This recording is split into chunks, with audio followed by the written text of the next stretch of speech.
Bien, mesdames et messieurs et chers amis, merci à Guillaume Sarkozy et merci à l'ESSEC, au Quotidien du médecin et à la CIP d'avoir organisé ces amphis de la santé ce matin.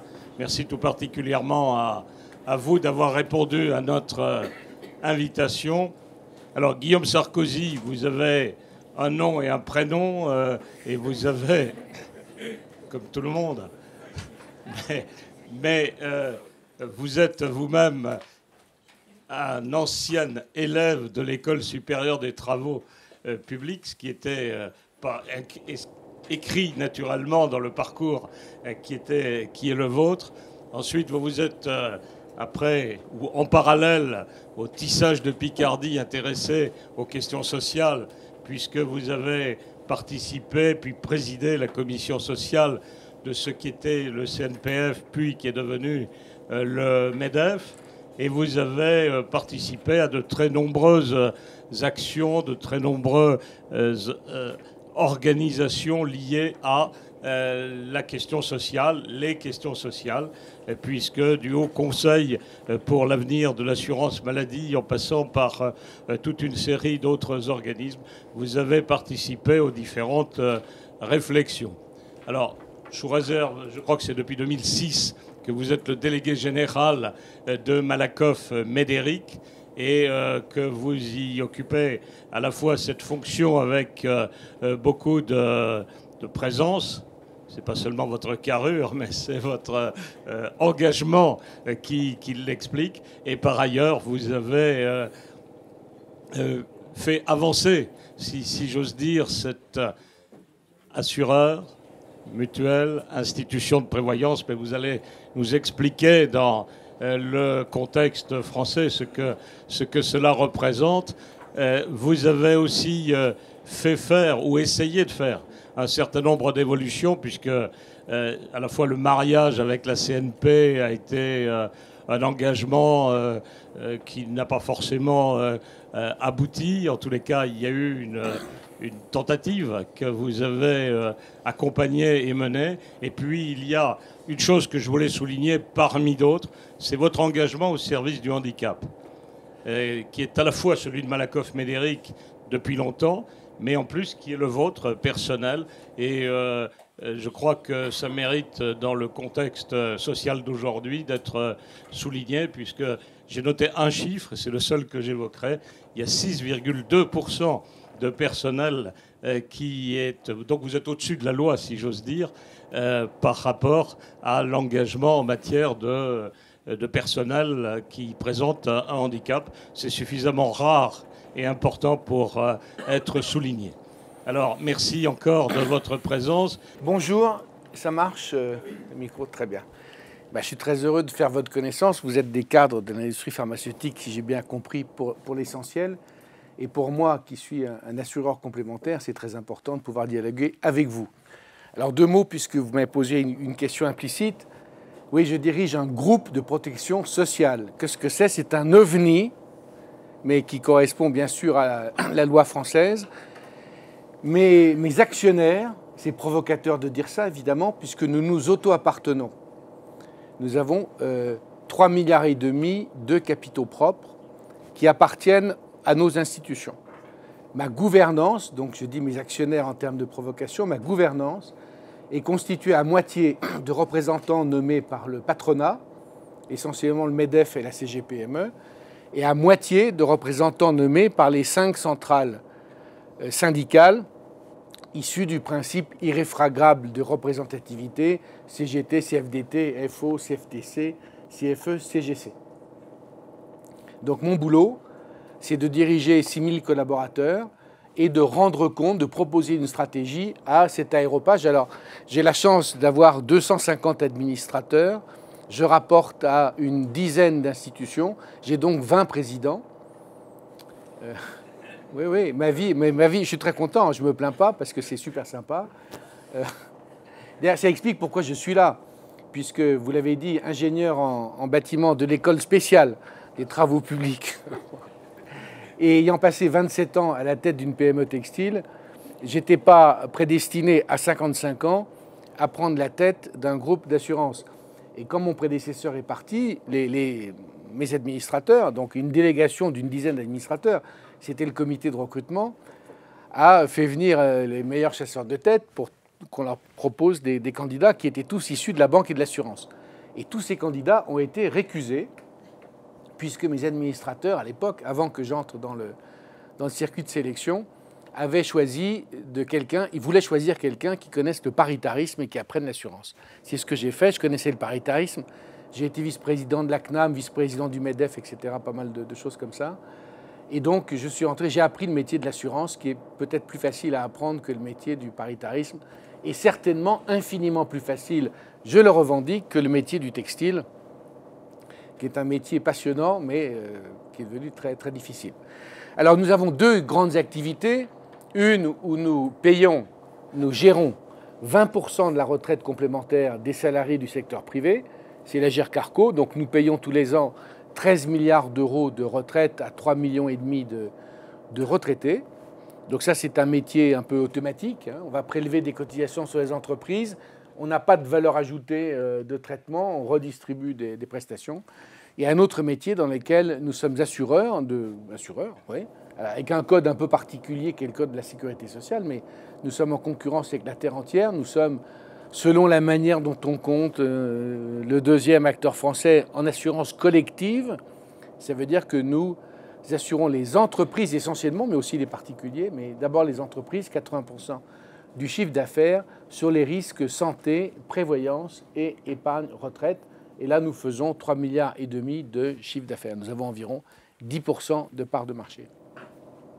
Voilà pour situer le groupe. Alors, ce qui est passionnant, la chance incroyable que j'ai, c'est d'être arrivé à un moment, je suis arrivé donc le 1er septembre 2006, j'ai pris mes fonctions, où la situation était, je dirais, de la protection sociale difficile, mais à voir sous un jour plutôt positif.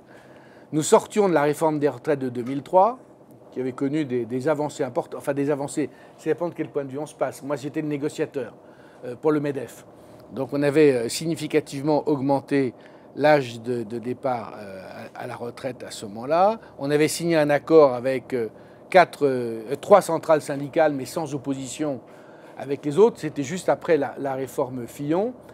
Il y avait certes des déficits, mais on voyait les choses plutôt bien.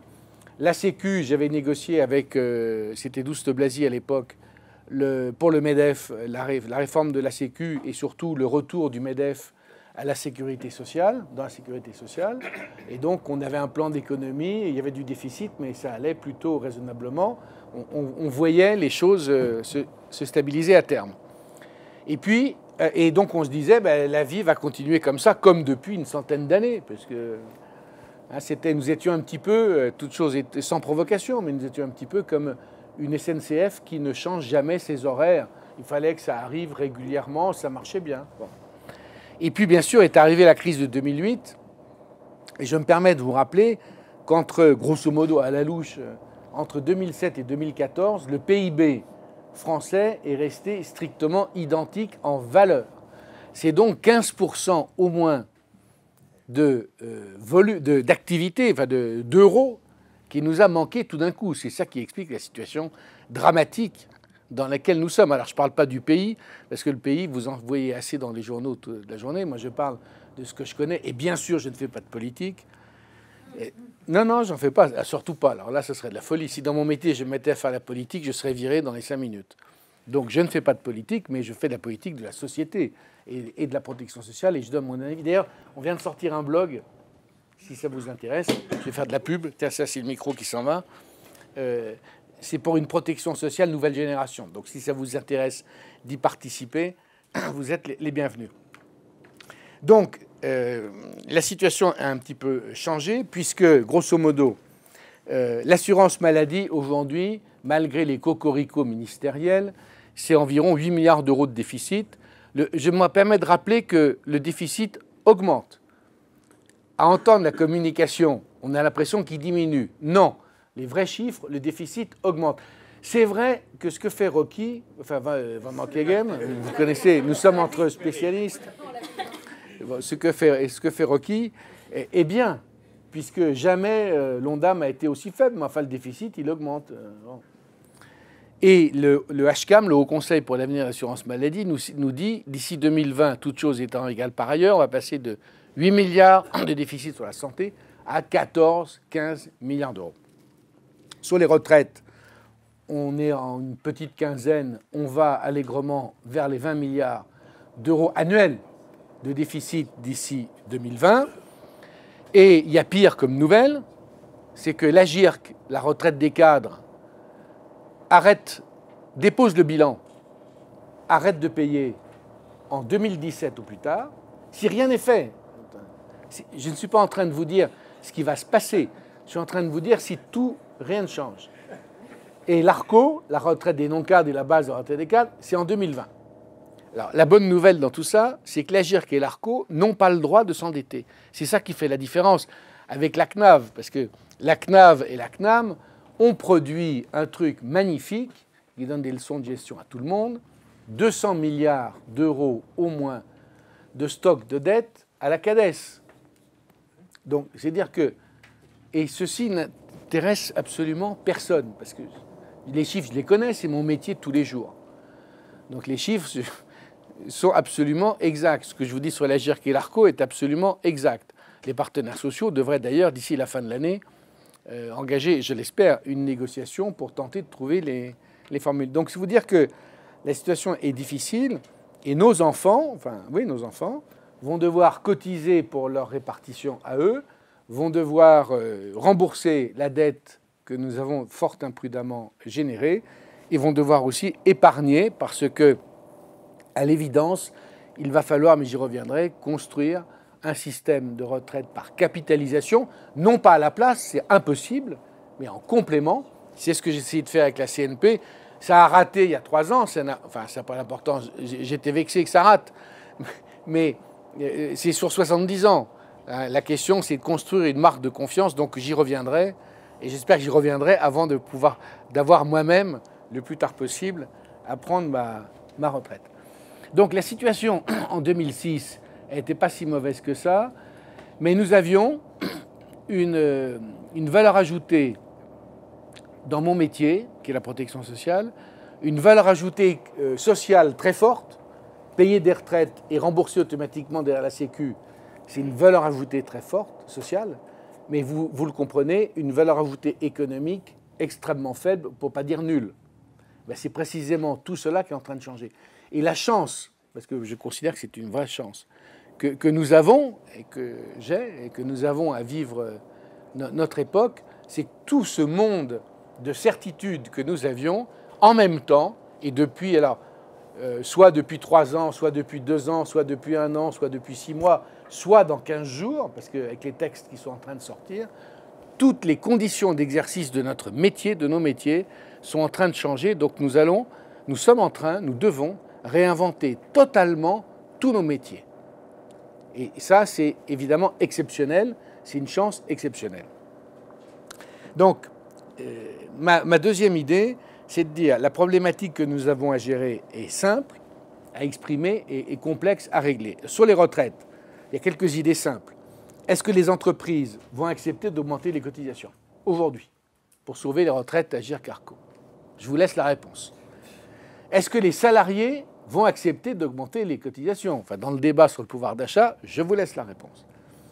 Les retraités, ils ont déjà accepté de baisser leur pouvoir d'achat de 4,5%. Je vous rappelle que l'accord signé en 2013 n'a pas fait beaucoup de vagues, par les syndicats et le patronat sur les retraites à AGIRC-ARCO a prévu une baisse de 4,5% du pouvoir d'achat des retraites complémentaires sur la période 2014-2017. Une baisse de 4, donc c'est énorme déjà 4,5%, hein. C'est-à-dire 3 fois 1,5 par an par rapport à l'inflation. C'est donc beaucoup. Je serais étonné que les retraités acceptent d'aller beaucoup plus loin. Est-ce qu'on peut changer l'âge de la retraite en France, qui est le plus faible d'Europe? Je ne fais que poser la question, parce que si j'y répondais, j'aurais une partie de mon conseil qui voudrait immédiatement ma peau. Mais enfin, vous voyez bien ce que je veux dire. il faut bien comprendre, c'est ma cinquième et dernière idée, que la capitalisation n'est certainement pas une solution à court terme, c'est une imbécilité. Ceux qui le disent sont des imbéciles, pardon de les qualifier ainsi, ce sont des menteurs. La retraite par capi est probablement, en tout cas je le souhaite et je le pense, une solution de complément, bien sûr, à moyen, mais surtout à long terme. Parce que tout ça met du temps afin de mobiliser les revenus nécessaires. Mais en période de crise, vous savez, quand la CAPI, nous gérons un peu de capitalisation, nous gérons 6 milliards d'euros de provisions mathématiques pour le groupe. Donc nous sommes un petit acteur, nous sommes environ le 10e acteur français. Quand on gère 6 milliards d'euros avec les taux, le taux sans risque est à 1,8, qu'il faut 0,5 par an minimum pour gérer, ça fait 1,3 à distribuer. Alors heureusement, il y a du stock de produits financiers un peu plus élevé, mais si ça dure, la CAPI, on voit bien que la CAPI n'est pas non plus la solution, la panacée universelle. Donc il faut vraiment être sur deux pieds, mais il faut l'organiser, il faut le prévoir très longtemps en avance. Un chiffre quand même intéressant, en France, c'est 97% de répartition, 3% de CAPI. C'est vraiment, nous sommes un pays tout à fait atypique pour cela. Bon, mais votre problématique n'est plus sur la santé, donc si vous le permettez, je vais plutôt insister sur ce côté-là. Alors sur la santé, ben, mon diagnostic est assez simple. Là aussi, avec un petit peu de provocation, je ne sais pas, mais un petit peu de citron sur les plaies. Pour moi, le diagnostic, c'est 65 millions de Français, ordonnance, une dépense de l'ordre, alors selon dont on compte, selon le périmètre, c'est pas grave, de 170 à 220 milliards d'euros. Dépense qui fait vivre plusieurs millions, 2-3 millions de professionnels de santé, et ceci sans aucun contrôle, je dis bien sans aucun contrôle, et sans aucune mécanique d'orientation. Comment voulez-vous que ce système soit économique? Il ne peut pas l'être. Vous qui êtes des personnes, des hommes et des femmes d'entreprise, vous savez que quand on regarde une dépense sur un compte d'exploitation, dans la minute qui suit, c'est 10% d'économie que l'on fait. Ça tombe bien, 10% de 200 milliards, c'est 20 milliards, donc il n'y a qu'à regarder. Mais c'est un peu plus compliqué que ça. Si, il y a l'organisation, c'est le médecin généraliste, c'est toute la question de la médecine libérale qui est posée. Et là, les débats en perspective sont extrêmement intéressants, d'autant que j'ai une fille qui est chef de clinique depuis 2 mois, donc c'est des débats que je connais bien. Là, quand j'étais au MEDEF, j'avais un enfant qui était étudiant en médecine, j'avais une fille qui était artiste, donc les intermittents, et j'avais des parents à la retraite. Donc j'avais une vie très heureuse. Enfin, je ne suis pas venu ici pour vous parler de moi. Alors, les principes fondamentaux, fondateurs de la Sécu, à l'époque, après la guerre, c'était un pilier cotisation, un pilier prestation, aucun rapport entre les deux. C'est la base même de fonctionnement de la Sécu. Et c'est très important à le comprendre. Et c'est bien. Évidemment, c'est bien dans une optique de solidarité nationale. Ce n'est pas bien dans une optique d'optimisation. Il faut savoir ce qu'on veut. Et donc, si l'État gérait véritablement la solidarité nationale, ce serait formidable qu'il définisse quel qu'il soit, parce que l'État est le seul légitime à définir le niveau de solidarité. S'il veut une solidarité totale sur 100% des dépenses, moi, ça m'est égal. Je trouverai toujours la place dans mon métier pour offrir un service complémentaire à mes clients. Donc, ce n'est pas à nous de suggérer quel est le périmètre, c'est à l'État de le dire, à condition qu'il n'y ait pas de déficit. C'est ça la question, je vous rappelle, de 8 à 15 milliards de déficit qu'on va connaître. Et c'est là où il y a une réflexion qui n'est pas faite, me semble-t-il, dans notre société, sur les principes fondamentaux de fonctionnement. Solidarité nationale, ça veut dire monopole. Donc l'assurance maladie obligatoire, elle doit être solidaire, elle gère donc, elle est en position de monopole, ça veut dire qu'elle ne peut que conventionner. Je me permets d'insister sur le mot, c'est majeur. Conventionner au sens convention collective. J'ai été vice-président de la CNAM en 2004-2005, avant d'entrer chez Médéric, et je participais aux négociations avec les médecins aux côtés du directeur général de la CAM, qui était Rocky, le fameux Rocky à l'époque, et c'était une politique de revenus. Comme quand j'étais président du textile, je négociais avec les syndicats le revenu minimum des salariés. Et c'est bien, mais c'est le contraire du contrat. On ne peut pas choisir. D'ailleurs, il y a un secret. Le secret en France le mieux gardé, il est au sein des ordinateurs de la CNAM, c'est le taux de reprise des chirurgiens. Le taux de réussite des chirurgiens. Vous n'avez pas le droit de savoir quel est le taux de réussite ou le taux de reprise ou le taux d'infection nosocomiale du chirurgien, parce que vous le connaissez du service ou de l'hôpital, mais vous n'avez pas le droit de savoir du chirurgien. C'est invraisemblable quand même. Bon, c'est comme ça. En face, l'assurance maladie complémentaire est gérée selon des principes strictement opposés. Nous sommes en concurrence, il y a 500 ou 600 organismes complémentaires de notre type qui gèrent les entreprises, qui travaillent avec les entreprises en France aujourd'hui. Nous sommes non pas sur la solidarité nationale, mais sur une mutualisation, c'est-à-dire sur un périmètre qui est le périmètre de l'entreprise, choisi démocratiquement et avec des garanties gérées de manière incroyablement démocratique, puisque dans toutes les entreprises de plus de 50 personnes, c'est un accord d'entreprise qui fixe les garanties. Donc les gens qui critiquent ça, il y en a quelques-uns dont on parlait tout à l'heure qui n'ont rien compris parmi certains économistes de la santé, dénient à la démocratie représentative, qui est la base du pilier social français quand même, dénient à la démocratie représentative la possibilité de signer un accord d'entreprise sur les besoins des salariés dans une entreprise en accord avec leur patron. Étant entendu que c'est un copaiement, grosso modo, 50-50. Alors, on pourra parler plus tard de la fameuse question de la déductibilité. Pour l'instant, je suis à la mécanique. Et donc, ce fonctionnement en concurrence et démocratique nous autorise à contractualiser. C'est majeur.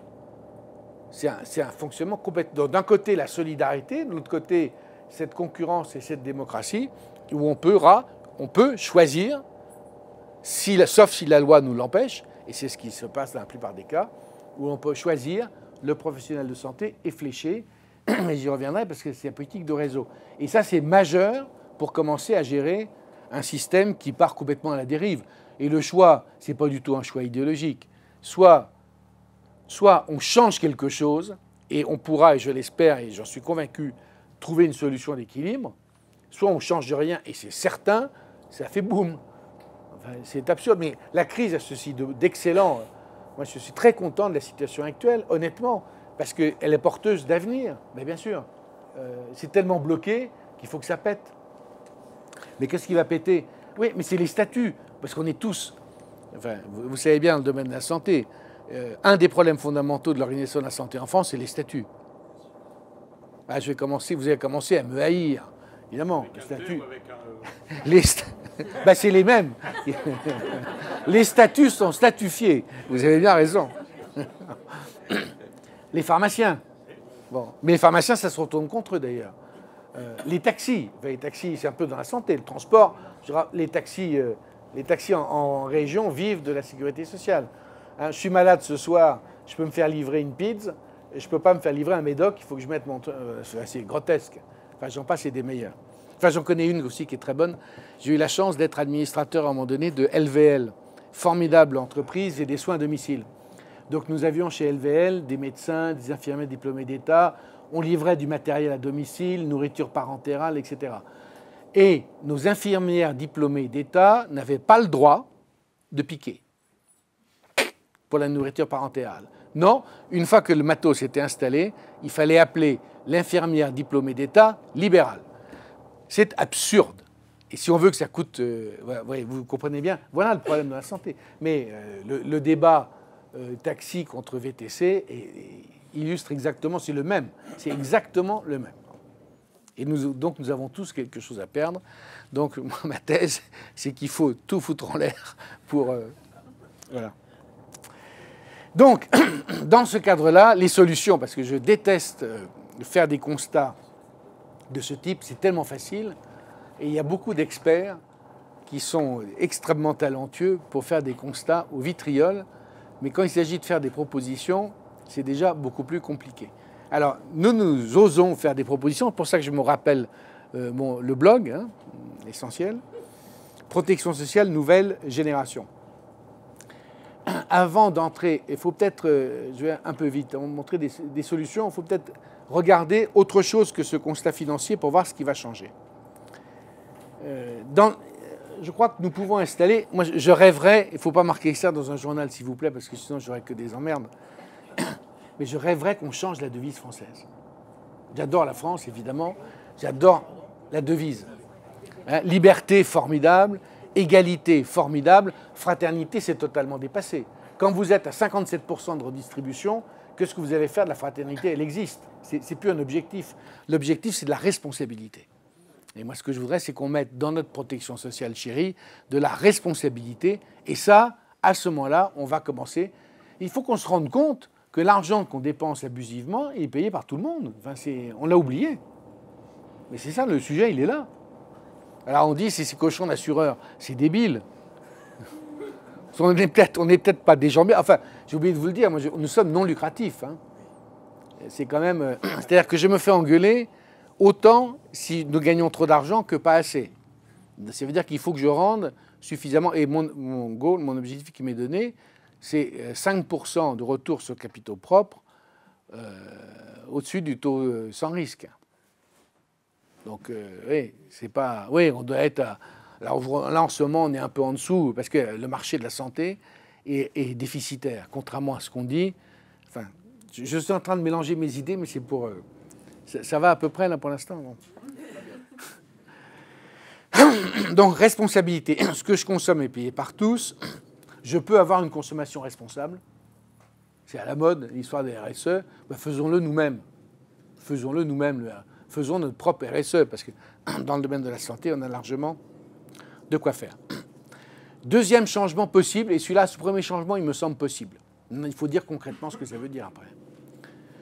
Deuxième changement incroyablement important, l'ANI, l'accord national interprofessionnel de janvier 2013, qui oblige, et après il y a eu une loi, les entreprises à avoir tout un accord sur la complémentaire santé.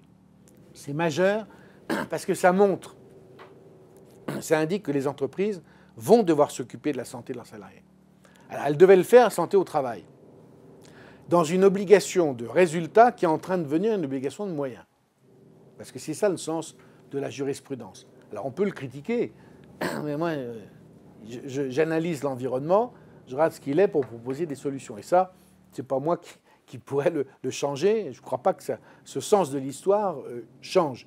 Donc l'entreprise va avoir cette nouvelle responsabilité et elle ne peut pas dire « ah ben, je m'occupe de la santé au travail et pas de la santé globale ». Ça n'a pas de sens quand les gens sont absents. C'est bien pour les deux.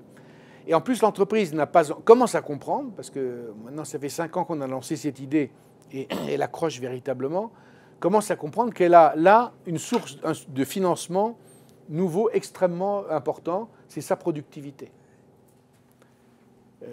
Et qu'elle n'avait jamais regardé de cette manière-là à travers la protection sociale. Il y a même d'autres sources de financement. Il y a le contrat prévoyance. Hein, vous savez, c'est indemnité, un cap, un val, absence. Mais sur le contrat santé, nous remboursons 15% des dépenses. La Sécu 70% et le reste à charge, c'est 10%. Donc si je fais de la prévention, je n'aurai pas de retour. J'aurai un retour sur 1/6 des dépenses. Donc je ne peux pas avoir de retour. Par contre, si je fais de la prévention, du dépistage, j'ai un retour, probablement, parce que ça c'est intellectuel encore pour l'instant, sur la prévoyance. Moins de décès, moins d'un cap, moins d'aval, moins d'absence. Et puis j'ai aussi un mode de financement, encore une fois, qui est la productivité de l'entreprise. Et donc, c'est magique cette histoire parce que ça permet de mobiliser des financements pour payer la prévention. Pourquoi la CNAM fait aussi peu de prévention? Parce qu'elle n'a pas l'argent. C'est la situation de dingue dans laquelle on est. Comme la CNAM perd 8 milliards d'euros, comment voulez-vous qu'elle augmente ses dépenses pour faire de la prévention? Or, c'est la prévention qui va payer à terme. Au contraire, la CNAM considère que la prévention augmente ses dépenses. Et ça augmente à court terme, c'est vrai. Et donc, on est un système complètement bloqué. Avec cette nouvelle disposition, on arrive, il faut que maintenant que je montre que c'est vrai, mais nous investissons beaucoup d'argent pour tenter de le montrer, et on a fait des expérimentations qui ont marché, donc pour mobiliser ces financements, mais j'y reviendrai dans le cadre de des solutions que je vais proposer. troisième type d'évolution incroyable, sans aller jusqu'à la poésie de ce scientifique qu'est Laurent Alexandre, qui nous dit que la petite fille qui va vivre 1000 ans est née. Je trouve que c'est peut-être un peu exagéré, mais après, peut-être il a raison. Mais de toute façon, on sait que la durée de vie risque d'augmenter de manière importante. C'est-à-dire que c'est pour les assureurs un facteur d'inquiétude extrêmement important, que la durée de vie augmente, parce que ça peut faire sauter la découverte du médicament contre le cancer, nouvelle extraordinairement bonne, bien entendu, mais va faire sauter toutes les compagnies d'assurance françaises ou de la Terre, puisque ça augmentera l'âge à la retraite et les provisions mathématiques et les tables de mortalité ne l'ont pas prévu, bien entendu. C'est une petite conséquence. Donc de la médecine curative vers la médecine préventive, la question de la prévention, de la médecine curative vers la médecine prédictive, on n'y est pas encore, mais on nous dit que ça arrive, ce qui va changer fondamentalement notre système. Qu'est-ce que ça veut dire assurer si je sais statistiquement de quoi mes clients vont mourir? Ça pose un petit problème d'éthique, financier, de calcul de l'assurance. Mais je ne dis pas que c'est impossible, je dis que ça oblige à revoir tous nos mécanismes. La bonne nouvelle, c'est comme je sais que statistiquement je risque d'avoir telle ou telle maladie, je peux mettre en place des programmes de dépistage et je peux mettre en place des programmes de prévention, de mode de vie, etc. Donc ça conduira forcément à augmenter la durée de vie. Autre information, parmi tout un fatras d'informations qu'on peut trouver sur les sujets, vous savez certainement que moins de 10% des étudiants en médecine diplômés s'installent en libéral aujourd'hui. 10%. Moins de 10%. C'est incroyable. Enfin, je ne les critique pas, je comprends. Ma fille m'a expliqué pourquoi. Parce qu'elle bosse comme une dingue, mais elle veut aussi avoir des enfants, elle veut avoir un revenu régulier, elle veut partir en vacances. La profession se féminise. Donc le temps disponible des médecins va diminuer. La CNAM nous dit qu'aujourd'hui, le généraliste passe en moyenne 8 minutes avec nous. C'est déjà beaucoup pour 23 €. Parce qu'à 8 minutes, si le malheureux il fait 5 consultations à l'heure, vous voyez que c'est par rapport au prix des consultants que cadres de l'industrie pharmaceutique, vous avez l'habitude de payer, comme moi dans l'assurance, c'est absolument dérisoire. Donc il va passer 5 minutes à l'avenir. Donc il va y avoir un vrai problème d'orientation. Et une de nos difficultés, bien sûr, ce sont les silos. Et c'est la quatrième modification, avant de venir vraiment aux solutions que je propose, la quatrième observation, c'est qu'aujourd'hui, il faut qu'on sorte des silos et qu'on aille vers un véritable parcours de soins coordonné. Alors l'exemple que je prends souvent, parce que je suis passé par là, même si je n'ai pas de prothèse de genou, je suis passé par cette mécanique, c'est celle de la prothèse du genou. Je vais me faire opérer, et par définition, ça ne m'est jamais arrivé, ou ça m'est arrivé une fois. Donc je ne sais pas les 200 questions qu'il faut poser. 200 questions au minimum qu'il faut poser. C'est combien de fois, cher docteur, avez-vous fait le geste? Qui ose poser la question? Et on sait bien qu'il y a une relation directe, c'est biunivoque, entre le nombre de fois et la capacité et la réussite. Quel est votre taux d'infection nosocomiale, votre taux de reprise? Quelle est la qualité de la prothèse? Toutes ces questions-là, on n'ose pas les poser, on n'y pense pas. Est-ce que vous allez optimiser, vous qui êtes propriétaire de la clinique? Je l'accuse de rien, le médecin. C'est le système qui est comme ça. Est-ce que vous allez optimiser votre système hospitalier ou pas? Ou me faire de l'ambulatoire? Parce que pourquoi est-ce qu'on a en France... Mais les hôpitaux, c'est encore pire. Ils ne sont pas propriétaires des lits, les médecins, mais c'est encore pire. Parce qu'ils sont à 35%, alors que la moyenne européenne est à 75% d'ambulatoire. On voit bien que c'est des questions importantes. Qui va me faire les soins à domicile si je sors très vite ou si je fais de l'ambulatoire? Qui va faire pisser mon chien ou emmener mes enfants à l'école parce que je vis seul? On voit bien qu'il y a tout un tas de questions médico-sociales, organisation des soins, mais multidirectionnelles, que le système actuel est incapable de gérer. Et pour résumer, c'est la nécessité d'inventer des marques de santé. Nous sommes dans un système de consommation, aujourd'hui c'est assez banal de le dire, qui repose sur la marque. Pourquoi la marque? Parce que c'est la reconnaissance et la confiance. Et dans le domaine de la santé, qui est le domaine le plus intime, quelles sont les marques qui existent? Il y en a une qui s'appelle Médecin Généraliste, mais vous serez d'accord pour dire que c'est une marque incroyablement éparpillée. Après, il y a la PHP. Même Général de Santé, ce n'est pas une marque, puisque vous avez plein de cliniques, donc il n'y a pas de marque. Alors, je prétends que les assureurs complémentaires vont avoir la capacité à créer des marques. Et pourquoi eux? Parce que nous sommes en rapport avec des millions de personnes. Et donc, on peut établir une relation dans laquelle nous pouvons prendre des responsabilités complémentaires, pas seulement de rembourser automatiquement, mais de vous assurer de la qualité, de la garantie de telle ou telle intervention ou pratique ou matériel mis à votre disposition. Et ce sera absolument nécessaire puisque le médecin n'aura plus le temps et n'aura plus le temps de passer du temps avec nous, n'aura plus le temps de nous orienter et qu'on est de plus en plus paumés. Objectivement, tous, on est complètement perdus. Il suffit qu'on ait, dès qu'il y a un problème de santé, c'est vraiment quelque part dans la famille, c'est un vrai souci, on ne sait pas qui appeler. Hein, tout le monde a vécu ceci. Donc je pense que, pour revenir maintenant aux solutions, que nous devons construire, encore une fois, des marques qui sont non seulement assurantielles, mais qui sont dans le domaine de l'organisation des soins, pas dans le domaine de donner des soins, certainement pas, mais organiser des soins, organiser des parcours, aider nos clients à les orienter, répondre à leurs questions.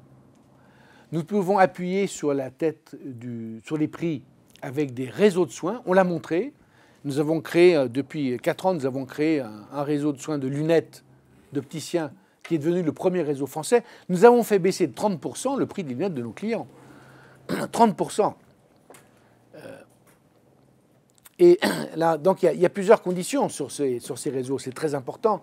Il faut que les réseaux soient doublement ouverts. C'est-à-dire que doivent pouvoir entrer dans le réseau tous les professionnels qui le souhaitent. Il ne faut pas de sélection. La sélection doit se faire naturellement. Elle se fait par l'adhésion à un cahier des charges. Par exemple, dans l'optique, et nous régulons le nombre de professionnels qui entrent, non pas par une décision volontaire, mais par la difficulté du cahier des charges. On en est à notre deuxième appel d'offres. Nous avons un tiers du marché de l'optique qui a signé avec nous, 4300 opticiens.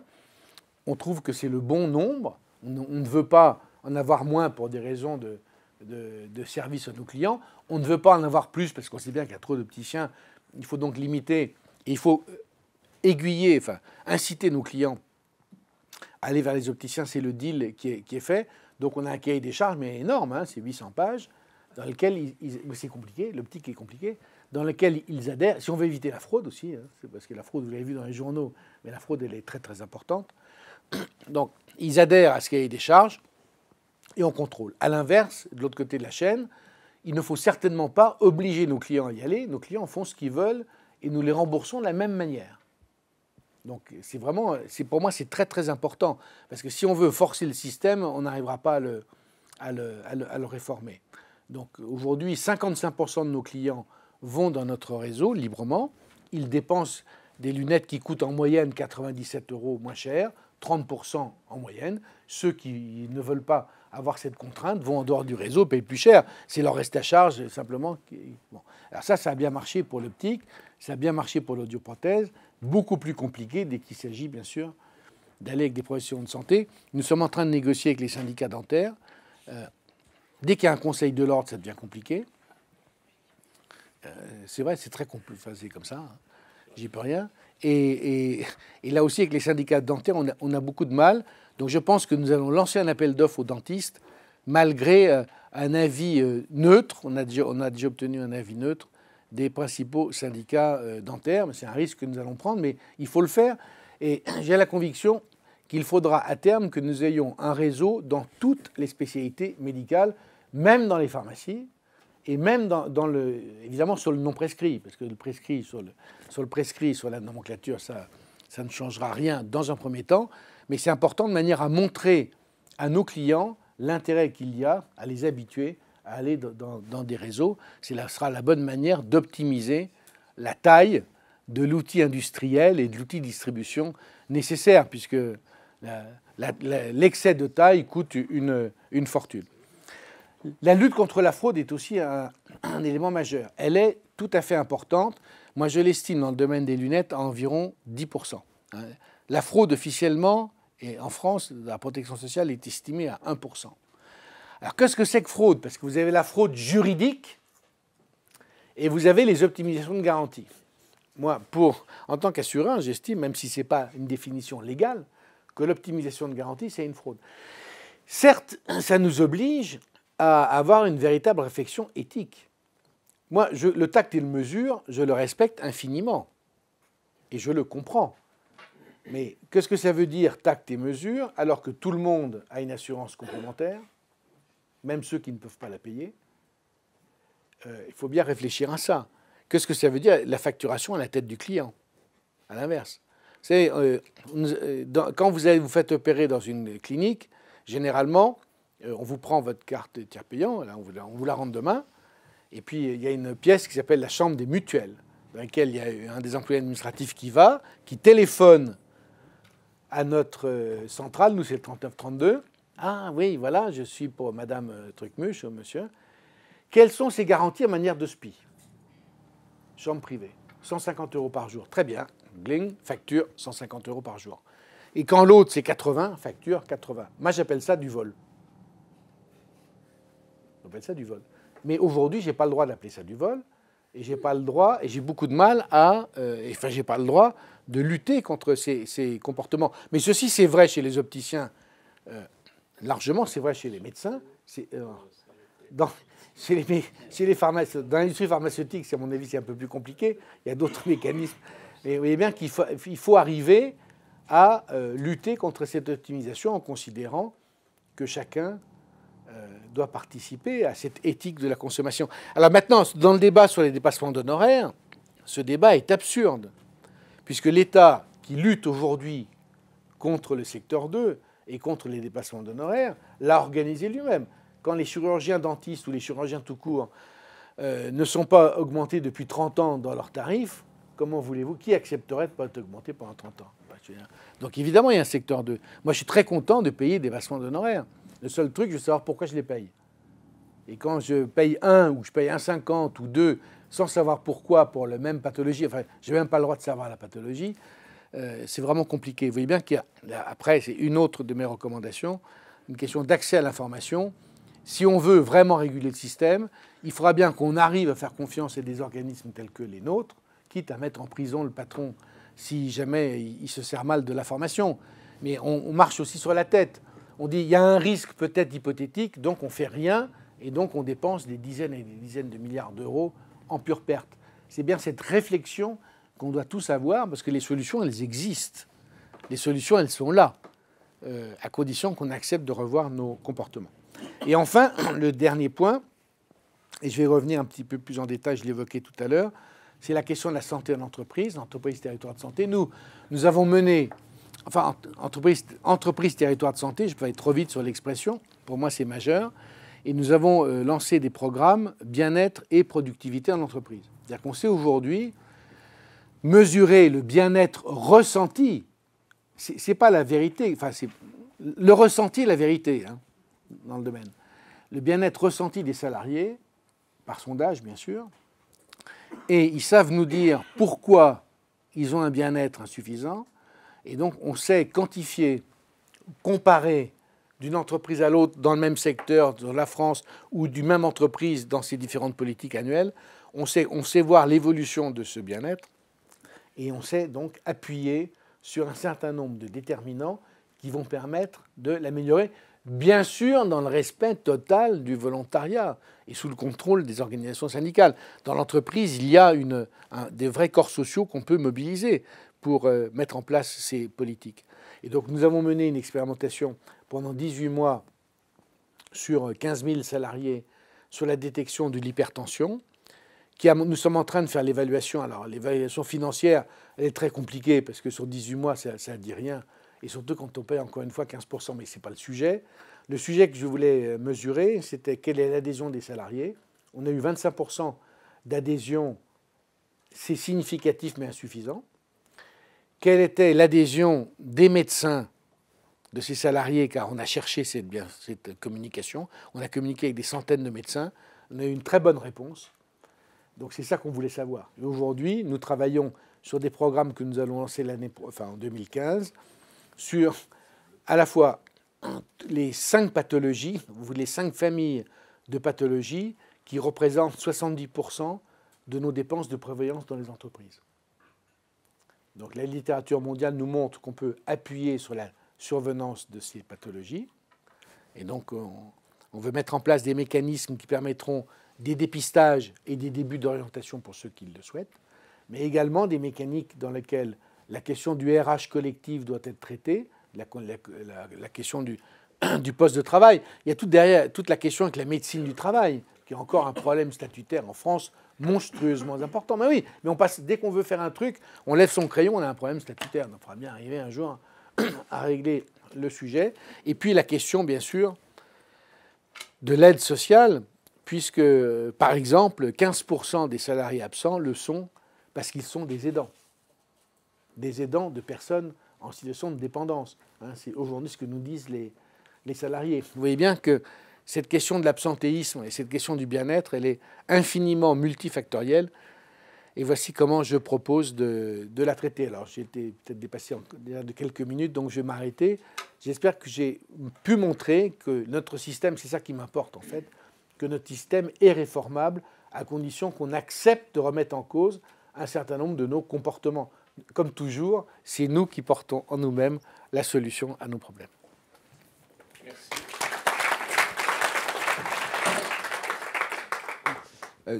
Mes questions portent un petit peu plutôt sur la fin de votre exposé. En fait, c'est des interrogations. Vous avez parlé de responsabilité, vous avez parlé effectivement de cahier des charges, de contractualisation avec des professionnels de santé. Vous n'avez pas tellement parlé finalement au fond, on pourrait dire de cahier des charges de responsabilité de vos assurés. Qu'est-ce qui est faisable, à votre avis, sur ce thème-là ? Alors, qu'est-ce qui est acceptable en France? Ça, c'est une autre paire de manches. Mais qu'est-ce qui est faisable? Enfin, si, ça fait partie de la question. Ça, c'est un peu ma première question. Alors, lié à ça, il y a la question effectivement du parcours de soins que vous avez mentionné. C'est-à-dire, est-ce que vous parlez d'expérimentation? Est-ce que vous pensez que en ce moment, le système craque de tous les côtés. Donc, je pense que du coup, dans les failles du système, il y a des choses à faire, probablement. Mais est-ce que vous avez en tête éventuellement des projets, des possibilités ou des projets de contractualisation avec des professionnels de santé, médecins libéraux, infirmières libérales, etc., sur des gestions de parcours de soins, qui viendraient évidemment forcément en accompagnement d'actions de l'AMO, parce qu'on ne voit pas très bien comment vous pouvez faire ça dans leur dos, certainement, mais à un moment donné, il va bien falloir collaborer avec eux. Et le troisième point, c'est par rapport à ce que vous disiez sur la prévention, et notamment ma première question qui est de la responsabilisation. En quoi est-ce que vous pouvez vous servir effectivement du vecteur assurance de groupe, couverture collective sur la santé, pour au moins commencer à introduire cette notion de responsabilisation à partir des contrats d'entreprise, si vous voulez, et de politique de prévention à l'intérieur de l'entreprise? Voilà, c'est mes 3 questions. Je vais commencer par la dernière parce que je ne l'ai pas traitée. C'est la question assurance individuelle versus assurance collective. Il y a eu un débat très important suite à l'ANI, débat qui a été totalement erroné, parce qu'on a montré le combat des assureurs individuels contre les assureurs collectifs qui n'intéresse que le petit microcosme des assureurs. Ce n'était pas le sujet. Derrière, il y a des leviers tout à fait fondamentaux. Lorsque je suis un assureur individuel, si je veux faire de la prévention ou de l'organisation des soins, je n'ai pas de retour sur investissement. Ma prévention, c'est de la politique de santé publique, puisque j'ai la prime. Grosso modo, une prime, c'est 1 000 € par an, enfin pour un contrat moyen, 1 000, 1 200. Donc j'ai la prime. Qu'est-ce que je peux faire comme sur une personne avec X%, mettons 5%, parce que je ne veux pas mettre 1 200 € de prévention alors que je vous rembourse aussi des soins. Donc j'ai pas de levier. Je fais de la santé publique, c'est ce que fait l'ACTAM fort bien. Elle nous envoie des courriers. Alors selon notre âge, on reçoit des courriers que dans 97% des cas, on met à la poubelle.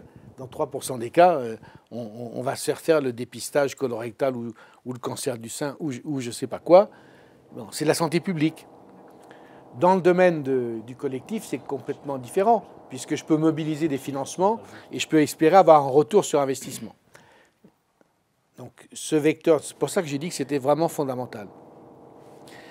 Maintenant, évidemment, la responsabilité des assurés est majeure. Et c'est pour ça ce que les pouvoirs publics, vraiment, n'ont absolument pas compris, à commencer par la direction de la sécurité sociale.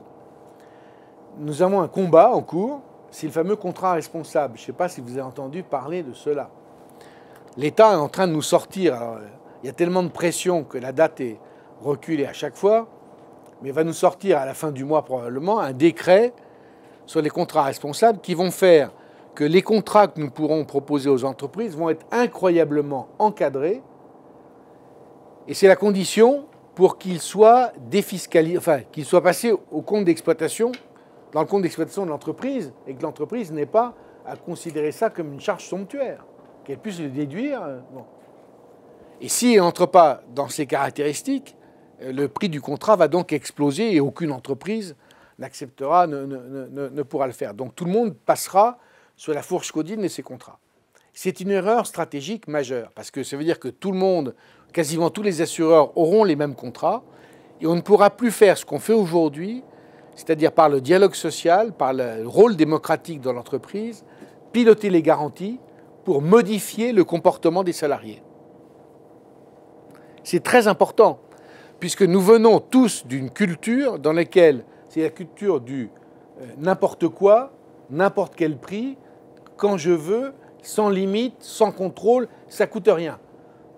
Et au contraire, si je ne m'en sers pas, je perds des droits. C'est cette culture-là qu'il faut changer, mais pas brutalement, pas possible. Il faut petit à petit. C'est pour ça que je disais que les réseaux de soins, il faut y aller, mais il faut y aller de manière volontaire.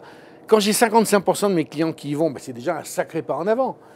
Peut-être dans 5 ans ou dans 10 ans, on dira c'est obligatoire. On verra bien. Le jour où on sera à 75%, on pourra très bien dire ben, tant pis pour les quelques irréductibles qui restent. Donc c'est bien par le pilotage des garanties, et pilotage des garanties accepté par le corps social de l'entreprise. C'est ça qui est très fort dans le contrat collectif. Il y a un vrai débat. Et on peut se servir de ce débat pour piloter, ce que vous n'avez pas dans l'assurance individuelle. Et ceci, c'est totalement sous-estimé par les pouvoirs publics qui n'en voient pas un véritable levier qui est levé sur les comportements. Alors, est-ce qu'on a des projets en cours? Là, c'est une question très difficile. Il n'y en a aucun. Et pardon de dire ça comme ça, mais M. Van Rockeghem ne veut pas. Il a sur son bureau N conventions rédigées entre ses services et les nôtres. Il ne veut pas les signer. Donc voilà. Il a, me semble-t-il, c'est un homme qui est tout à fait compétent, hein, mais il est tellement compétent qu'il voulait absolument prendre ma place. Je ne sais pas s'il l'a dit dans les journaux. Ah, c'est incroyable. C'est juste la petite histoire. Je vais fêter la semaine prochaine mes 63 ans. Et il s'est dit, tiens, il va se barrer. J'ai pas dit tout à l'heure, mais je ne résiste pas. Vous êtes né le 18 juin. C'est pas de ma faute. C'est pas de ma faute. Ça ne s'invente pas quand on s'appelle Sarkozy. C'est pas de ma faute. Mais bon, et ben j'ai proposé à mes administrateurs de changer les statuts du groupe. Et ils ont tous voté à l'unanimité que l'âge de la retraite du délégué général du groupe était porté à 70 ans. Et Rocky l'a eu dans le baba. Bon, bref, je règle une petite histoire avec lui. Pardon de me servir de vous pour ça. Mais il ne veut pas. Il se voit comme, et c'est là où je ne suis pas d'accord avec lui, bien sûr, il se voit comme le premier assureur français. Non, il ne fait pas de l'assurance, il fait de la solidarité. Ça n'a rien à voir. Eh oui, mais alors, il prend son problème, et peut-être à sa place, je ne sais pas si je ferais pareil, mais il a des dizaines de milliers, je crois 100 000 collaborateurs, N dizaines de milliers en trop, donc il essaye de... On est tous pareils, hein. Nous aussi, on a des collaborateurs en trop, on est sur une baisse, sur des gains de l'assurance est comme ça. On investit des sommes considérables tous les ans dans notre système d'information pour gagner en productivité, pour coûter moins cher, etc. Donc malheureusement, pas assez, ce qui serait nécessaire, bien sûr. Mais moi, ce qui m'a beaucoup plu, d'ailleurs, encore une fois, dans cet accord, c'est que là, il peut pas aller, la CNAM ne peut pas aller sur le territoire de l'entreprise, elle n'a pas la culture. Elle n'ira pas, elle ne lève pas les cotisations. Nous sommes obligés, en face d'une cotisation, il y a des droits. Et d'ailleurs, ça coûte assez cher hein, de mettre les deux ensemble, dans le domaine de la retraite comme dans le domaine de l'assurance. Mais c'est tout à fait nécessaire pour les questions de responsabilisation, de lutte contre la fraude, etc. Au fond, on vit sur une règle qui est, que vous avez rappelé tout à l'heure d'une certaine manière, la part de la solidarité qui est la plus importante, la part de la complémentaire et puis le reste à charge. Le reste à charge étant une façon de dire les choses dans la mesure où tout le reste a déjà été payé directement ou indirectement par la même personne. Mais c'est quand même... non, ça mérite d'être rappelé, ne fût-ce que pour parler de la même chose. Et donc, est-ce que votre sentiment, c'est que les proportions vont se stabiliser, vont évoluer? On voit bien qu'il y a des déficits dont on pourrait, vous nous avez expliqué ça, réduire une partie. Je ne sais pas si on peut la réduire en totalité, sauf à changer les comportements de manière significative. Comment vous voyez cette évolution à la lumière de l'ANI d'une part et à la lumière des évolutions, des propositions, des complémentaires? Oui, vous avez raison, c'est toujours le contribuable qui paye, mais ce n'est pas tout à fait le même quand même. Hein, dans le premier, sur l'AMO, l'assurance maladie obligatoire, oui, celui qui paye est totalement inconnu. Donc tout ça permet de fonctionner comme on fonctionne, vous le comprenez. Dans le domaine de l'entreprise, c'est un peu différent, puisqu'il y a des leviers du comportement, du contrat, des organisations syndicales, de la direction de l'entreprise, puisque on sait très bien mesurer les salariés qui vont ou qui ne vont pas dans le réseau de soins. On sait ceux qui fraudent. Hein. Quand on voit, par exemple, des enfants de 3 ans à qui un opticien vend des lentilles, on sait bien que ce n'est pas vrai. Alors, c'est pas possible. Et on sait bien que c'est une paire de jumelles qui a été financée comme ça, ou des lunettes de soleil. Mais aujourd'hui, jusqu'à aujourd'hui, le consensus faisait qu'il ne fallait pas intervenir. Parce qu'intervenir, c'est compliqué. On ne peut pas aller dénoncer le salarié auprès de la RH. Vous voyez bien qu'il y a tout un tas de mécaniques à mettre en œuvre pour arriver. Nos contrats avec les opticiens ne le prévoyaient pas. Monsieur Afflelou, il est très sympathique, mais il se fout du monde, Monsieur Afflelou. Quand il paye, il dit « je vais payer les lunettes de votre grand-mère gratuitement ». Mais attends, qui est-ce qui les paye? Ben, c'est vous qui les payez, c'est pas normal. La grand-mère, elle n'est pas assurée, donc elle n'a pas à avoir de lunettes. Donc toute cette question quand même de solidarité et de qui paye quoi, qui finance quoi est très importante. Sur la question du reste à charge, c'est 10% de reste à charge, avec des écarts très, très importants. Ceci dit, c'est le reste à charge le plus faible d'Europe ou du monde. Donc on est vraiment extrêmement bien couvert. Là maintenant, sur les 15 milliards, parce que c'est ça votre question, non. Enfin, moi ce que j'essaye de montrer, c'est que sans modification législative, on peut faire des choses. Ça, c'est majeur. Parce que sinon, les assureurs complémentaires sont accusés de ne rien faire, mais comme on ne leur permet rien, donc le système ne changera jamais. Donc il faut qu'on commence à faire bouger le mammouth afin que la loi nous permette de faire des réseaux avec les médecins. C'est interdit par la loi. Pourquoi c'est interdit? Parce que le jour où on discutait au Parlement de la proposition de loi Leroux sur les réseaux, les internes sont foutus en grève pour un motif qui n'a rien à voir avec les réseaux de soins, parce que les internes sont incroyablement maltraités. Ce sont des gens qui ont fait 10 ans d'études, qui travaillent 70 heures par semaine, montre en main, qui font 36 heures de garde d'affilée la nuit sur une chaise, c'est du vécu, hein, c'est vrai, et qui se gagnent moins de 1 000 €, donc qui se mettent en grève, c'est tout à fait normal. Mais pour les calmer, on leur a dit, ben demain, là vous gagnez rien en ce moment, et demain on vous laissera gagner tout ce que vous voulez, donc on interdit les réseaux. Enfin, vous voyez, on était encore dans cette politique de donnant-donnant tout à fait absurde. Donc ça va être très compliqué. Les 15 milliards à l'horizon 2020, il faut bien qu'ils disparaissent. Moi, politique des petits pas. Il y a trois manières. on augmente les cotisations, on baisse les prestations, on fait du transfert. Ben moi, j'imagine bien à 3 fois 5, 15. Donc il y aura probablement du transfert, quoi qu'on en dise. Je ne vois pas comment c'est possible autrement de faire autrement. Ce qui va donner un peu plus de terrain de jeu aux complémentaires, puisque 5 milliards, nous remboursons aujourd'hui 25 milliards à la louche de prestations. Après, il y a des frais de gestion. Mais donc ça fait 20% de chiffre d'affaires, enfin d'activité en plus. Il faut donc le prévoir et l'organiser. Voilà, c'est ce que je pense peut arriver. Mais il faut le faire intelligemment. C'est-à-dire aujourd'hui, sur les lunettes, je crois que la Sécu paye quelques euros. Vous vous souvenez quand la pauvre Roselyne Bachelot a dit qu'il fallait que la Sécu dérembourse les lunettes, le scandale que ça a fait, c'est hystérique. C'est hystérique parce que le débat a été mal amené. Parce que, donc il faut bien...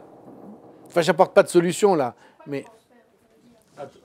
Oui, bah, on transfère, augmenter les cotisations.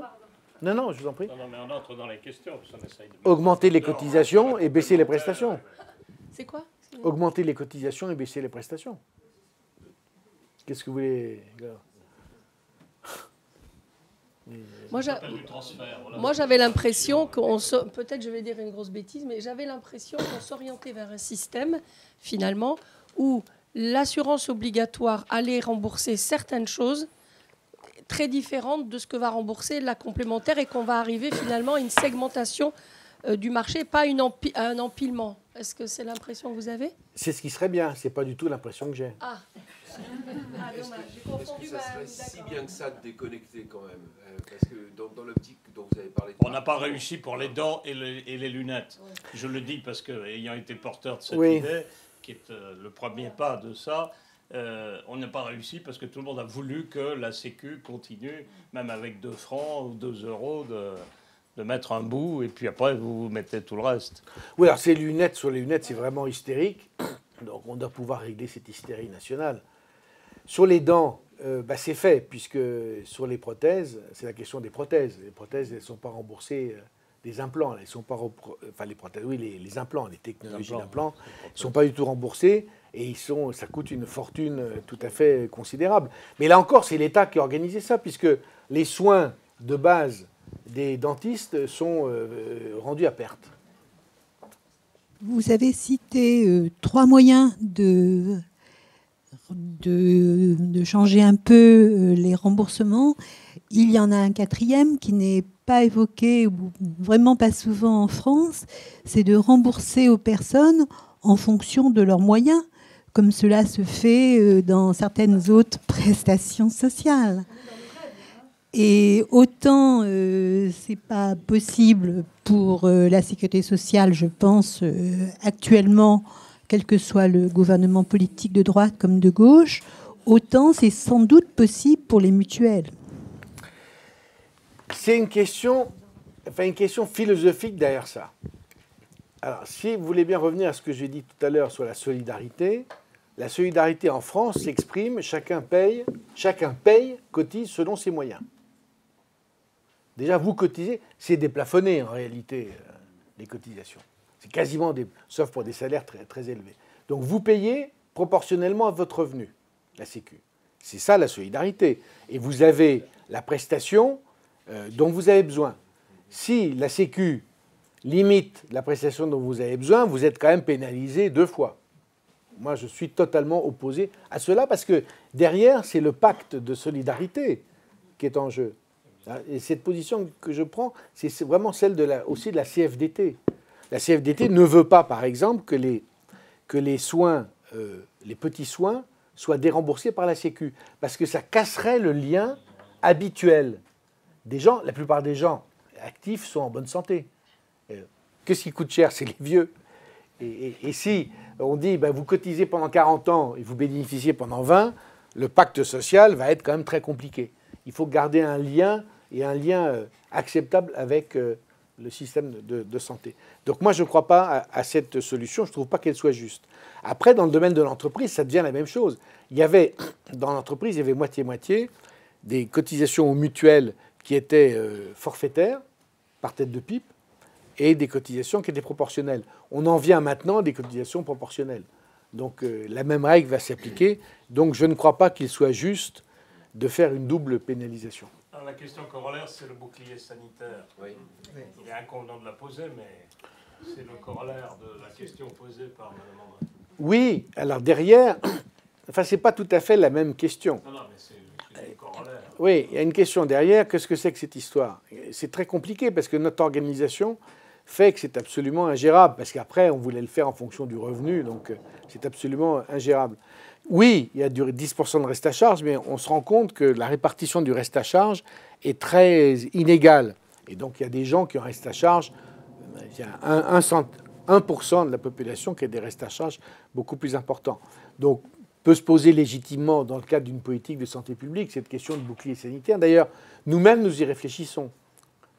En tant qu'institution de prévoyance, on réfléchit avec mes collègues à proposer un maximum, notamment dans le cadre de l'HOSPI. Mais vous avez vu comment faire un bouclier sanitaire alors que les règles du prix de l'hospitalisation sont débiles, puissance débile. Vous avez lu la presse la semaine dernière. Lunéville. Qui irait se faire soigner à Lunéville? Qui a envie? Enfin, je ne sais pas s'il y a des habitants. Les locaux. Bon. C'est donc fort peu de gens. Moi, j'ai beaucoup d'amis dans le textile de cette région. Enfin, c'est quand même pas une région touristique majeure. C'est l'hôpital le plus cher de France, 2300 € par jour. 2300 € par jour. C'est débile. Il n'y a aucune réglementation. Mais c'est une manière de financer le déficit de l'hôpital par d'autres mécaniques, hein, et notamment par la mécanique des complémentaires. Donc, oui, il faut remettre en cause l'ensemble de fonctionnement et la transparence de ce système. C'est un des vrais sujets. Vous avez présenté un système avec responsabilisation des assurés, avec responsabilisation des professionnels, avec les réseaux, avec parcours de soins. Finalement, c'est un copier-coller de ce qui existait avec les HMO aux États-Unis. Mais il y a quelque chose que vous n'avez pas présenté, que vous n'avez pas peut-être suffisamment expliqué, c'est comment s'organise la concurrence entre organismes. Dans ce cas-là, parce que tel que vous l'avez présenté, en fait, on a l'impression que en fait, tout va marcher très bien. Tout va baigner, tout va aller parfaitement bien, mais il y a un problème de concurrence. Et aussi, je reprends l'exemple américain, il était fondé notamment sur le problème de concurrence par rapport à ce qui était demandé dans la responsabilisation des professionnels, responsabilisation des assurés, etc. Est-ce que vous pouvez évoquer un peu plus ce point? Oui. Alors, d'abord, comparaison n'est pas raison. Et il y a des excellentes choses à prendre aux États-Unis, comme de très mauvaises, bien sûr, à ne pas copier. Mais leur système est loin d'être aussi mauvais que cela, même s'il coûte, bien sûr, extrêmement cher. La question de la concurrence est évidemment majeure. D'ailleurs, cher monsieur, et en tant que journaliste, je serais très heureux de pouvoir vous le donner, nous avons fait l'objet d'une enquête approfondie de la DGCCRF, la Direction générale de la concurrence et de la répression des fraudes. Car lorsque nous avons lancé notre premier réseau de soins, il y avait à l'époque 2500, maintenant c'est 4200, mais 2500 opticiens qui avaient signé. Et comme en France, il y avait 12 000, il y en avait 10 000 qui étaient très mécontents contre nous. Parce que, très clairement, on a 10% de part de marché, mais avec les amis avec lesquels nous sommes associés, on est plutôt à 20%, à 16 ou 17% de part de marché en termes d'achat de lunettes. Donc forcément, on va enlever des clients à ceux qui n'ont pas signé pour les mettre chez ceux qui ont signé, évidemment. Donc on a été attaqué. Et la DGCCRF a reconnu dans un avis documenté de 50 pages, ça a duré des mois d'enquête, hein, vraiment d'enquête policière, que nous rendions un service réel et que la concurrence était respectée. Alors maintenant, derrière votre question, c'est quelle formule demain? Bien sûr, aujourd'hui, il y a environ 500 organismes assureurs en France. Il y en avait 8000 il y a une vingtaine d'années. À mon avis, on va vers, je sais, c'est très difficile de faire des prévisions, mais si on va vers 50 dans 10 ans, c'est un grand maximum. Mais ces organismes assureurs vont se mettre ensemble pour construire des plateformes industrielles de relations avec les professionnels de santé. Par exemple, notre réseau s'appelle Calivia. Calivia n'est pas une marque. La marque, c'est Malakoff Médéric. Et nous l'avons fait avec nos amis qui sont Harmonie Mutuelle, qui est une très grosse mutuelle. Ensemble, nous avons très exactement aujourd'hui 10 millions de personnes protégées sur 65 millions de Français. Donc, moi, j'estime que demain, il y aura entre 4 et 6 réseaux de soins ou familles de réseaux de soins en France qui vont contractualiser avec les professionnels de santé. S'il n'y en avait qu'un, ce serait impossible, on retombe dans la Sécu. S'il y en a 20, c'est impossible, parce qu'on n'a pas la surface nationale, on ne peut pas contractualiser bien, on ne peut pas orienter. Donc il me semble 4 à 5, une quinzaine de millions de personnes protégées me semble la bonne cible pour avoir un système industriel. C'est bien ce qu'on essaye de faire. Et malgré ça, Harmonie Mutuelle et nous-mêmes sommes en concurrence très importante chez les clients. Et les marques, on est associés derrière le rideau. Enfin, ce n'est pas un secret, puisque je le dis avec grand plaisir, mais ce n'est pas quelque chose que le grand public connaît, mais ça n'a pas d'importance. L'important, c'est qu'on partage les mêmes valeurs et de non-lucrativité et les mêmes valeurs sur la manière d'organiser les soins. Et je crois que c'est ça qui est important. Et la sortie du réseau, puisque vous mettez des réseaux, là, comment vous faites sortir les médecins qui ne respectent pas le contrat? Comment vous faites sortir les clients? Alors pour l'instant, les médecins n'ont pas le droit. Alors sur les opticiens, on a donc un cahier des charges très strict, on a des contrôles, donc nous avons des outils des leviers de rétorsion. Nous sommes les premiers à avoir mis au pénal, nous avons 7 opticiens aujourd'hui au pénal, dans des cas de fraude patentée, c'est-à-dire qu'ils ont fait une photocopie de la carte tiers payant et ils s'en sont servis. Et nous, on l'a su parce que les gens ont reçu un avis de remboursement ou un avis que les lunettes avaient été payées alors qu'ils n'avaient pas commandé de lunettes. Et ils ont eu la gentillesse de nous dire « Tiens, c'est bizarre, j'ai reçu ça ». Mais donc, la plupart des gens ne le font pas parce que c'est casse-pied. Mais enfin, déjà, on a mis 7, ce qui n'existait pas. On a des contrôles. Je suis président d'une société qui s'appelle Diamedis, qui est une de nos filiales à 85%, qui est un opérateur important de tiers payants. Nous avons une quinzaine de millions de personnes protégées et j'ai embauché des contrôleurs. Ça ne se faisait pas. Et je leur ai demandé d'aller chez les opticiens. Alors, on a un logiciel de data mining qui nous permet de repérer les magasins, entre guillemets, suspects. On envoie un contrôleur, on leur dit « montrez-moi le dossier ». Et dans 10% des cas, le dossier, ils n'arrivent pas à le sortir. Il y a tout un tas de choses comme ça. Donc on dérembourse, on décommercie, on déconventionne du tiers payant ou on exclut du réseau. Quand le tiers payant n'est plus payé, ça pose vraiment une question. Pour l'instant, on ne peut pas faire d'autre chose. La loi ne donne pas d'autres outils que cela. Mais c'est vraiment une préoccupation. Il faut savoir que dans le domaine des lunettes, très souvent, nous sommes complices, volontaires ou pas. D'ailleurs, quand je suis arrivé chez Médéric en 2006, ma fille à l'époque une de mes filles à l'époque avait 16 ans. Elle avait besoin de se faire des lunettes. Donc à 16 ans ou 17 ans, donc elle va chez l'opticien, elle se débrouille toute seule avec son ordonnance. Elle revient et elle me dit « Papa, ta mutuelle est formidable. » Ah bon? Elle m'a vendu des lunettes extraordinaires, mais aussi une paire de lunettes de soleil. Voilà. La pauvre Capucine, elle a été complice, malgré elle, d'une fraude. Ben oui, il faut bien l'appeler comme ça. Donc, on est volontaire ou involontaire, mais c'est bien un ensemble de pratiques. Et d'ailleurs, dans notre réseau, nous avons rentré des milliers de références de verre et qui sont tarifées. Donc, nous avons le contact. On n'a pas le droit, en France, de contractualiser, nous-mêmes, de contractualiser avec les verriers.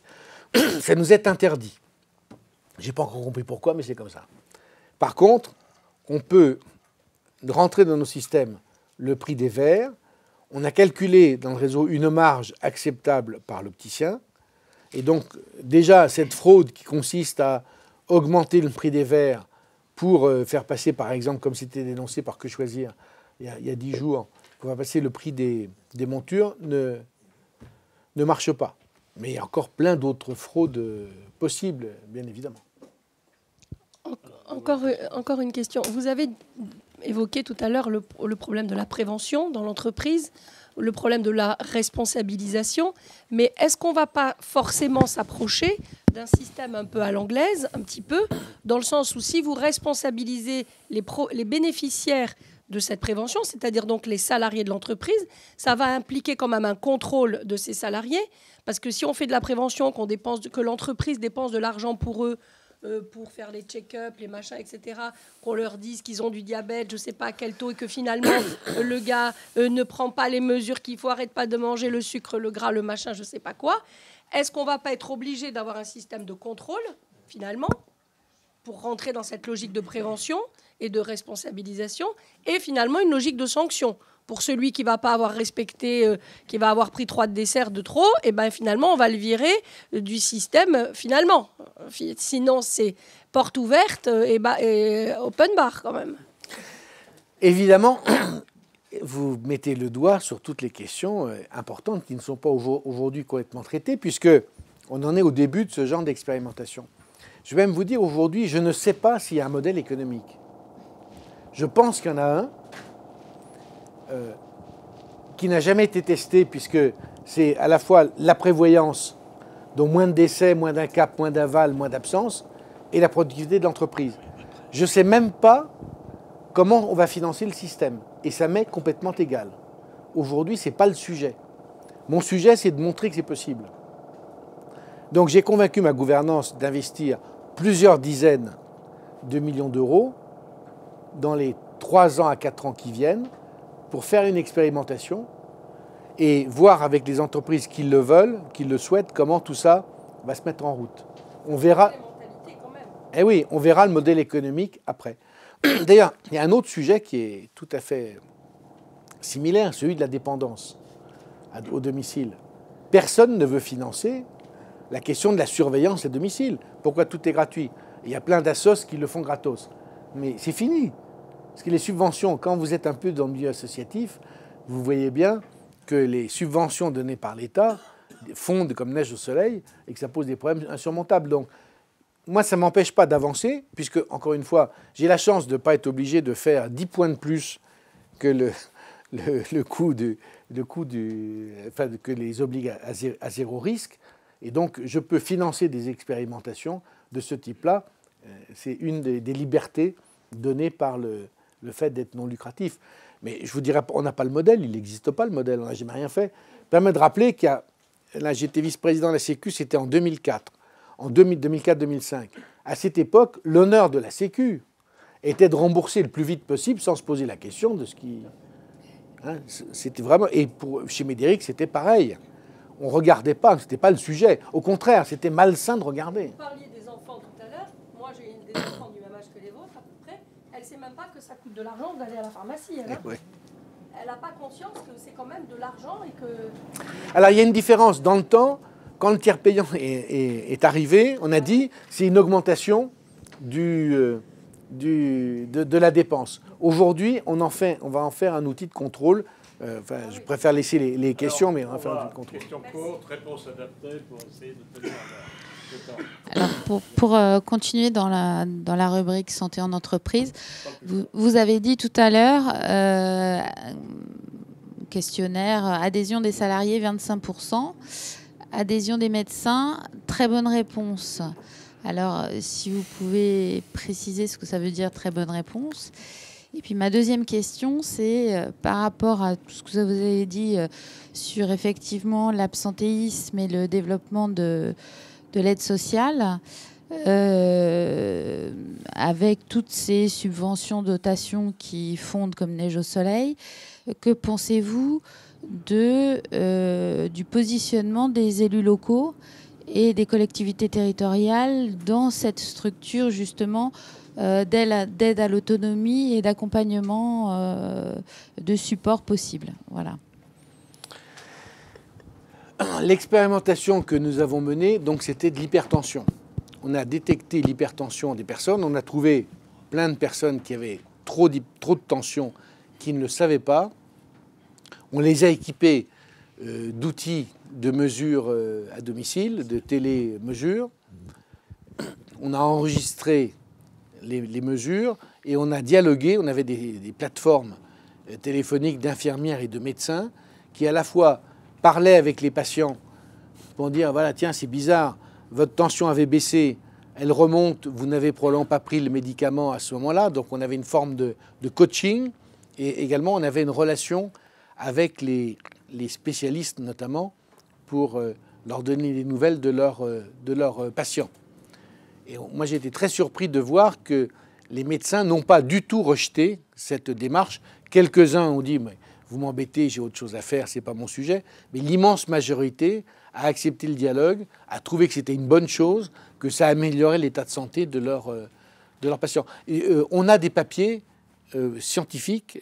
Un de mes collaborateurs, une de mes collaboratrices a écrit un article scientifique sur ces résultats que je peux vous faire passer si vous le désirez. Il faut le demander à la dame qui est tout au fond et qui travaille à la com du groupe et qui vous la donnera tout au fond là-bas, tout à l'heure.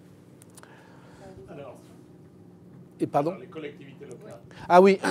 Bah, pour moi, l'État, collectivité locale, ça relève de la solidarité nationale. Donc j'ai essayé de montrer que c'était des mécaniques complètement différents et qu'à chacun sa responsabilité. Alors on peut, oui, imaginer d'avoir des politiques de coopération. D'ailleurs, quand j'ai mené cette expérience qui s'appelait Vigisanté, elle était plutôt centrée sur le nord de la France. J'ai signé un protocole d'accord de principe avec l'ARS. Donc nous, on est plutôt demandeurs de ce genre de politique. Maintenant, elles sont assez compliquées à flécher pour toutes les questions de financement. Et on voit aussi que les ARS ne sont pas neutres. Une question de... Regardez, ce qui se passe sur l'HOSPI, public et privé, la politique de l'État, c'est vraiment d'assécher le secteur privé. Enfin, c'est un drame sanitaire. Il y a un drame sanitaire qui est en cours de préparation, à la fois par le shortage de chirurgiens, et à la fois par les dépôts de bilan des cliniques privées qui sont organisées par une volonté publique. Enfin, c'est comme ça que je le prends. Alors, deux dernières questions. Très rapidement, oui. Juste une remarque. Vous nous avez dit tout à l'heure que le système de santé était complètement hors de contrôle. Sur le périmètre du médicament remboursé que vous n'avez pas évoqué précisément, j'ai le sentiment qu'il est tant sur les prix très contrôlés et sur les volumes aussi. Merci de votre commentaire. Mais pourquoi je ne l'ai pas évoqué? Parce que je n'ai pas l'ombre du début d'une responsabilité. Là-dessus, si, j'en ai une. Et là, ça me pose un problème. Lorsque l'État... Alors, comment ça s'appelle? Ces services médicaux, SMR insuffisants, 15%. Selon les contrats que nous avons, nos contrats sont libellés. Ça, c'est l'histoire. Parce que j'ai 500 000 contrats en stock. Donc, quand il y a une modification à faire et que l'État me dit vous changez tout dans 6 mois, c'est un petit sujet. Il y a deux types de contrats en stock. Un qui dit qu'on rembourse que les médicaments qui sont sur la liste principale de l'État, et d'autres qui dit qu'on rembourse le complément de ce qu'on ne rembourse pas à la Sécu. Mais donc dans ce cas-là, c'est un simple transfert. Et donc c'est la seule politique que j'ai, c'est que si c'est du SMR insuffisant, il faut arrêter de le... Mais ce n'est qu'un avis de citoyen. Le reste, encore une fois, puisque c'est obligatoire, ce n'est pas dans mon champ. C'est pas dans mon champ. J'y peux rien. Jacques Verdun. D'ailleurs, les relations que j'ai avec le LEM, les meilleures possibles, parce que c'est très important qu'on s'entende bien. Il y a des choses, des expériences à faire ensemble, notamment dans le non prescrit. On essaye de trouver des idées qui ne sont pas simples. Pas simples à trouver. Est-ce que, puisque c'est la question que vous voulez poser, Gérard de Pouvoirville, et que beaucoup se posent, on évoque des relations entre les complémentaires et l'industrie pharmaceutique sur un certain nombre, soit d'expérimentations, soit de prise en charge, soit d'évolution du remboursement. Est-ce que c'est un sujet, un non-sujet? Comment vous... Moi, je serais ravi, mais là encore, on est extrêmement... je serais ravi. Mon boulot, c'est d'offrir des services à mes clients, comme dans une boîte normale. Je serais ravi de pouvoir livrer les médicaments. Je serais ravi de pouvoir vous les acheter, les médocs. Les rembourser ou les pas rembourser. Enfin, les rembourser, ça n'a pas de sens, c'est une catégorie spéciale. Mais pourquoi je ne pourrais pas le faire? Je pourrais embaucher des pharmaciens. Je serais très content de donner mon service. Le client est malade, au lieu d'aller à la pharmacie, il est chez lui. Parce que qu'est-ce qui va se passer dans quelques années, très vite? On va avoir la DSN. Vous savez ce que c'est que la DSN? la déclaration simplifiée nominative. C'est un autre bouleversement incroyable. C'est le bulletin de paie électronique. Bulletin de paie électronique. Donc, assez vite, on va savoir à l'événement. Un salarié est absent, on va recevoir un message. Donc, on le saura quasiment en même temps que l'entreprise. Bon, on va pouvoir mettre en place des services.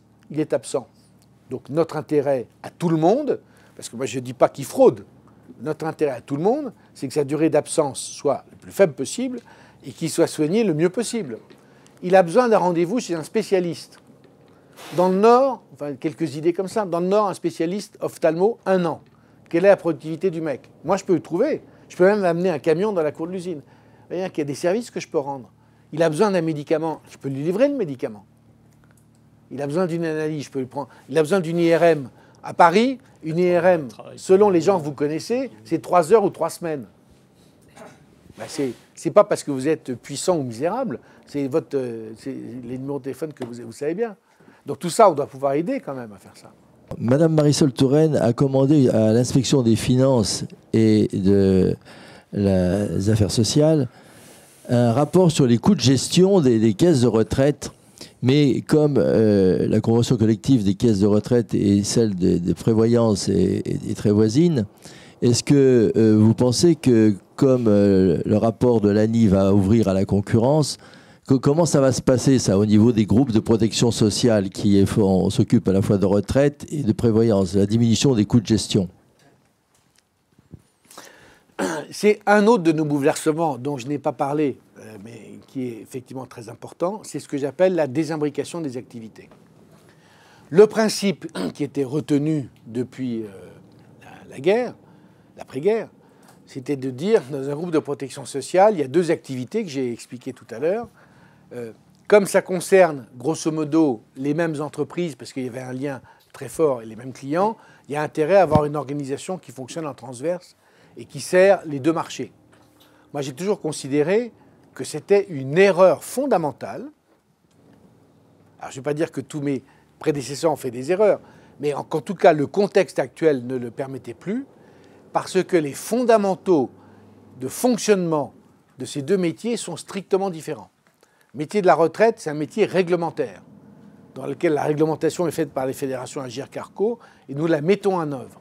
Le métier de l'assurance, c'est un métier concurrentiel, dans lequel on répond à des besoins du client. Rien à voir.